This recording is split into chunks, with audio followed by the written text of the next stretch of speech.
എല്ലാ കൂട്ടുകാർക്കും ഇന്നത്തെ വീഡിയോയിലേക്ക് സ്വാഗതം. മുല്ലപ്പൂവിനും മലയാളി പെണ്ണിനും ഉടുക്കാൻ വെള്ളപ്പുടവ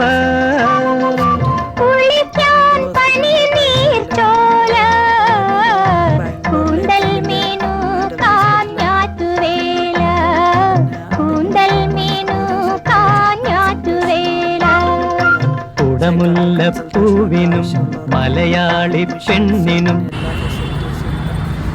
അപ്പോൾ അതിനകത്ത് റീഹാബിലിറ്റേഷൻ സെൻ്ററുണ്ട്. വളരെ വിശാലമായ ഏരിയയിൽ നിർമ്മിച്ചിരിക്കുന്നതാണ്. ഇതിൻ്റെ ഫ്രണ്ടിൽ ബസ് സ്റ്റോപ്പുണ്ട്. മജസ്റ്റിക്കിലേക്കൊക്കെ എയർ മാർക്കറ്റിലേക്ക് പോകുന്ന എല്ലാ ബസ്സുകളും ഇതിൻ്റെ മുമ്പിൽ നിർത്താറുണ്ട്.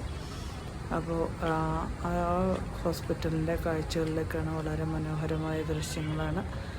ആർക്കെങ്കിലും അങ്ങനെ ഏതെങ്കിലും ഹോസ്പിറ്റൽ സംബന്ധമായ ഡോക്ടറെ കാണുന്നതിന് അങ്ങനെ എന്തെങ്കിലും അത്യാവശ്യങ്ങളുണ്ടെങ്കിൽ അവിടെ എമർജൻസി വിഭാഗം 24 hours തുറന്ന് പ്രവർത്തിക്കുന്നുണ്ട്.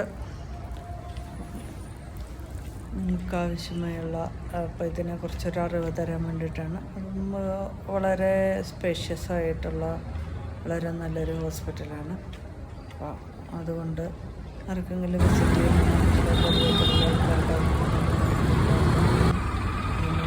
മെൻ്റൽ ഇഷ്യൂസ് ഒന്നും കാണാനൊന്നുമില്ല. പ്രോബ്ലംസ് അത് റിലേറ്റഡ് ആയിട്ടുള്ള ആൻസൈറ്റിയോ ഫിയറോ എന്തെങ്കിലുമൊക്കെ ഉണ്ടെന്നുണ്ടെങ്കിൽ എല്ലാവർക്കും പോയി കൺസൾട്ട് ചെയ്യാവുന്നതാണ്. വളരെ വിശാലമായ ഏരിയയാണ്. അവിടെ പലതരം പറ്റാത്തൊരു ഫെസിലിറ്റീസും പ്രൊവൈഡ് ചെയ്യുന്നതാണ്. വളരെയധികം നല്ല ഡോക്ടേഴ്സും നല്ല കെയറൊക്കെ കിട്ടുന്നൊരു ഹോസ്പിറ്റലാണ്. എൻ്റെ വീഡിയോ എല്ലാവരും വാച്ച് ചെയ്യാം. അതിൽ കുറച്ച് പിള്ളേരെ കുറച്ച് കാര്യങ്ങൾ അതിൽ നിറയെ മരങ്ങളും തൈകളുമായിട്ട് വളരെയധികം അട്രാക്റ്റീവായിട്ട് വെച്ചിട്ടുണ്ട്. അതുപോലെ തന്നെ അതിൻ്റെ പല ബിൽഡിംഗ് സെറ്റുകൾ, പലതരം ബിൽഡിങ്ങുകളുണ്ട് അതിനകത്ത്.